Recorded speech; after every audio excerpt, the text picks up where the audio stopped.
बदल रहा है। बीता वक्त कुछ और था, आज का वक्त कुछ और है। हम लोगों ने पैराट्रूपिंग की है, माउंटेनियरिंग की है, हम लोग शूटिंग करते हैं।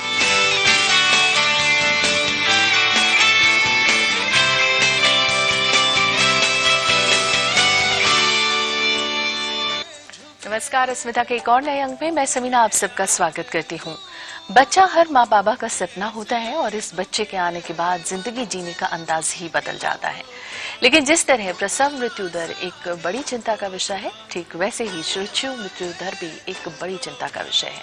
हालांकि स्वास्थ्य मंत्रालय और महिला एवं बाल विकास मंत्रालय इस दिशा में सतत प्रयासरत है, लेकिन एक बड़ी चिंता अभी भी बाकी है। वो है 5 साल तक की उम्र के बच्चों का सही तरीके से टीकाकरण न होने की वजह से वो काल के मुंह में समा जा रहे हैं। कई रिपोर्ट्स में इस बात का खुलासा भी हुआ। 21वीं सदी में नित नई कामयाबियों का परचम थामे हम क्यों अब भी इस तरह की समस्याओं से दो चार हैं, जानेंगे अस्मिता के आज के अंक में। हमारे साथ जो मेहमान इस कार्यक्रम के माध्यम से जुड़े हैं, मैं उन सब का परिचय आपसे करा दूं। हमारे साथ जुड़े हैं डॉक्टर मुस्तफा हसन, आप बाल रोग विशेषज्ञ हैं। स्वागत है आपका मुस्तफा साहब अस्मिता कार्यक्रम में। हमारे साथ हैं डॉक्टर सुनीता मित्तल, आप स्त्री रोग विशेषज्ञ हैं, एम्स से आती हैं। स्वागत है आपका सुनीता जी अस्मिता कार्यक्रम में। हमारे साथ हैं डॉक्टर किरण अंबवानी, आप पूर्व उपायुक्त हैं, स्वास्थ्य मंत्रालय से आपका ताल्लुक रहा है। स्वागत है आपका किरण जी अस्मिता कार्यक्रम में। हमारे साथ हैं डॉक्टर राजीव टंडन, आप स्वास्थ्य और पोषण सलाहकार हैं, सेव द चिल्ड्रन एनजीओ से आते हैं। खुश आमदीद राजीव जी अस्मिता कार्यक्रम में। और हमारे साथ जुड़ी हैं नीलिमा पांडे, आप प्लान इंडिया एनजीओ से आती हैं। स्वागत है नीलिमा अस्मिता कार्यक्रम में। और ऑडियंस में जुड़े हैं आज हमारे साथ हंसराज कॉलेज के नौजवान स्टूडेंट, जो आपसे सवालों का दौर बखूबी जारी रखेंगे। इससे पहले कि हम अपने इस कार्यक्रम को आगे बढ़ाएं, आइए हम नजर डालते हैं अपनी इस खास रिपोर्ट पर।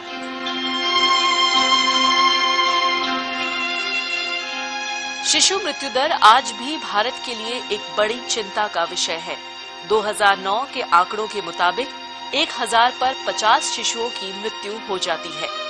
ये आंकड़े दर्ज हैं और गैर दर्जशुदा आंकड़ों में कन्या भ्रूण हत्या, नाजायज गर्भपात जैसे आंकड़े हमारी सोच से कहीं ज्यादा हैं।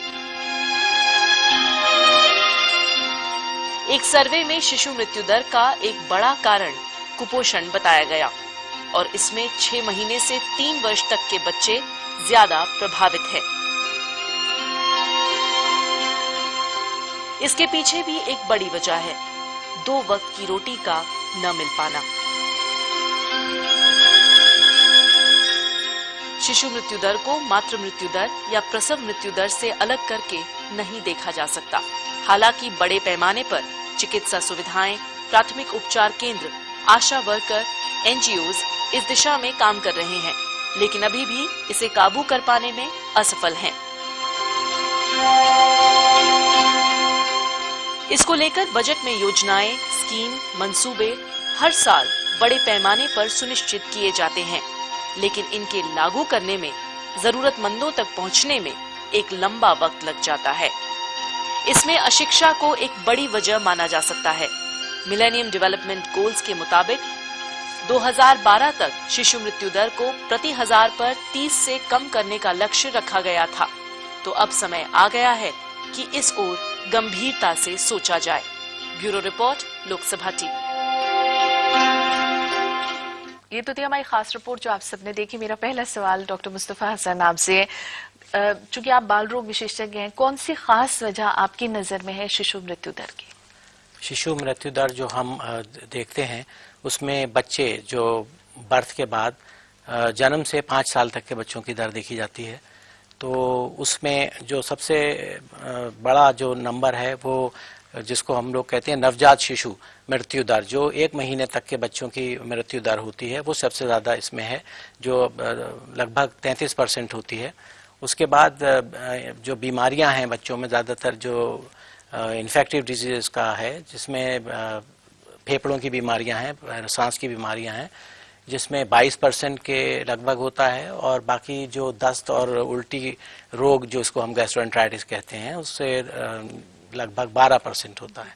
और कुछ और अन्य बीमारियां हैं कुछ जो बाकी बची हुई उसके लिए होती हैं। तो सबसे इम्पोर्टेंट जो है वो नवजात शिशु मृत्यु दर सबसे इम्पोर्टेंट है। वहीं पर हमको आगे कुछ करना है इसको घटाने के लिए, क्योंकि एक बहुत बड़ा इसका हिस्सा है। सुनीता मित्तल, सुनीता जी, मातृ मृत्यु दर और शिशु मृत्यु दर का संबंध दोनों का कितना नजदीकी और कितना खास है? सबीना जी, ये आपने बहुत महत्वपूर्ण मुद्दा उठाया है, क्योंकि एक माँ ही बच्चे को जन्म देती है और जैसे अभी डॉक्टर हसन ने भी कहा कि 35% मौत 1 महीने के भीतर भीतर हो जाती हैं और इसमें से भी ऑलमोस्ट 3/4 मृत्युएं नवजात शिशु की 1 हफ्ते के भीतर हो जाती हैं जन्म के। इसका मतलब अगर माँ ही रिस्पॉन्सिबल है कि वो बच्चा 1 हफ्ते से ज्यादा नहीं जी पाया है, तो माँ की मृत्यु दर बिल्कुल डायरेक्टली कोरिलेट करती है शिशु मृत्यु दर से, क्योंकि अगर प्रेगनेंसी में कोई भी कॉम्प्लिकेशन है तो वो बच्चे को अफेक्ट करेगी। अगर माँ का ब्लड प्रेशर ज्यादा है, माँ को अगर डायबिटीज है या माँ को किसी भी तरह की बीमारी है या वो लेबर में मॉनिटर नहीं हुई है, ऑब्स्ट्रक्टेड लेबर में जाती है, वो सारा इफेक्ट बच्चे पर आता है कि या तो बच्चा जन्म के समय ही पैदा होता है तो या तो बहुत कमजोर पैदा होता है, या फिर बच्चे में कोई कंजेनिटल डिफेक्ट भी हो सकते हैं, या फिर बच्चे को ऑक्सीजन की कमी हो सकती है अगर प्रॉपर केयर नहीं किया जाए और एस्फिक्सिया की वजह से हो जाता है। और अगर या माँ में कुछ खून की खराबी वगैरह हो तो बच्चे को जॉन्डिस होता है, जो हम कहते हैं RH नेगेटिव। और पहले हफ्ते में जो नवजात शिशु की मौत होती है वो इन्हीं सब कारण से होती है, जो कि माँ की हेल्थ से रिफ्लेक्ट होती है। अगर माँ तंदुरुस्त है, अगर माँ का न्यूट्रिशन अच्छा है तो वो तंदुरुस्त बच्चे को जन्म देगी। अगर माँ का न्यूट्रिशन अच्छा नहीं है तो वो एक कमजोर या प्रीमेच्योर बच्चे को जन्म देगी या ग्रोथ रिटार्डेड बच्चे को जन्म देगी और उसकी मृत्यु दर अपने आप बढ़ जाती है। माँ, जिसको कहना चाहिए कि माँ को अपने स्वास्थ्य का ख्याल भी रखना चाहिए, रखेगी तभी वो स्वस्थ बच्चे को जन्म देगी। डॉक्टर किरण अमवानी है। शिशु मृत्यु दर पर किरण जी, अगर हम सरकार के रुख और सरकार की चिंता की बात करना चाहे तो?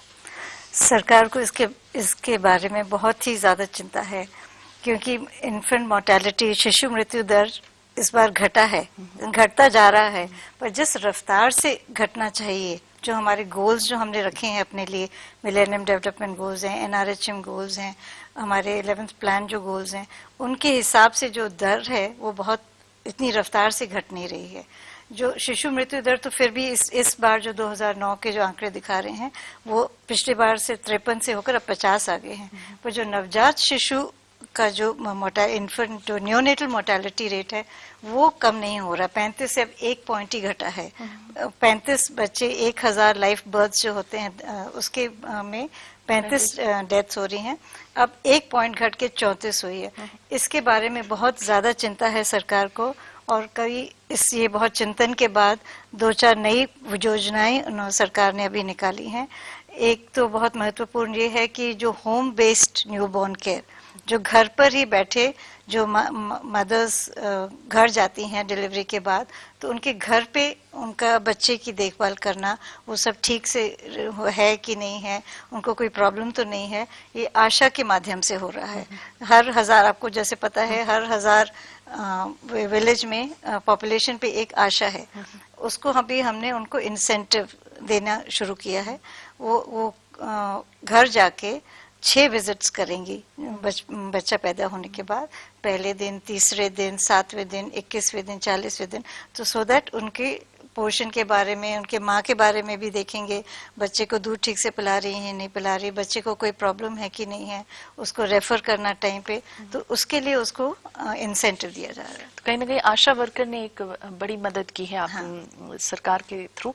राजीव टंडन जी हैं, सेव द चिल्ड्रन काफी काम कर रहे हैं राजीव जी इस दिशा में। कौन से खास इलाकों का आप जिक्र करना चाहेंगे जो वाकई अब एक बहुत बड़ी चिंता का विषय है?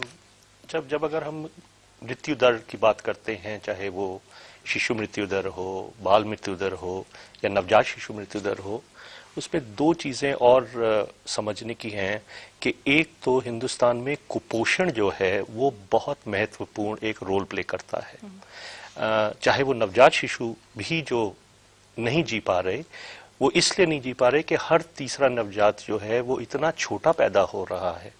नॉर्मली बच्चे का वेट कम से कम 3.5 किलो होना चाहिए। आज ये हाल है कि कम से कम 1800 ग्राम 1200 ग्राम के बच्चा पैदा हो रहा है, और ये कुपोषण चलता रहता है कंटिन्यूसली।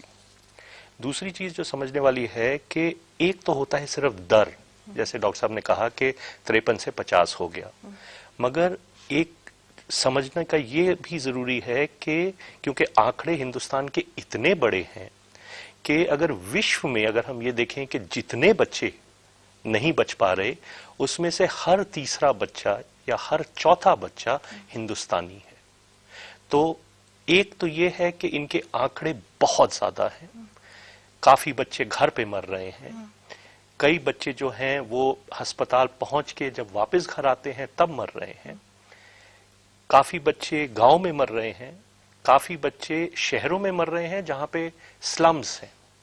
तो सरकार जो कर पा रही है, बहुत अच्छे अच्छे प्रोग्राम कर रही है, जैसे आशा का बताया, लाखों में अब आशा हैं, हर तरह के हेल्थ सेंटर्स हैं, मगर उसकी नीड हिंदुस्तान में इतनी ज्यादा है कि अकेली सरकार को अगर हम ये सोचें कि हर बच्चे तक वो पहुंच पाए, वो बहुत मुश्किल चीज होने वाली है। ग्राउंड रियलिटीज, नीलिमा जी क्या कहना चाहेंगे आप शिशु मृत्यु दर? देखिए, जैसे कारणों को हमने सुन लिया, आपने महसूस किया होगा कि ज्यादातर रोके जा सकते कारण हैं, मानिए 70% प्रिवेंटेबल जिसको हम कहते हैं, रोकथाम की जा सकती है। उसके लिए जानकारी ही सबसे ज्यादा जरूरी है। सर भी कह रहे हैं, मैम भी कह रही हैं कि हमने NRHM के थ्रू तो स्ट्रक्चर क्रिएट कर दिए हैं, ह्यूमन रिसोर्स क्रिएट कर दिया है, पर जानकारी का मतलब ये हुआ कि व्यवहार में परिवर्तन। तो व्यवहार परिवर्तन के स्तर पर वो जानकारी पहुंचाना, अभी वो गैप है।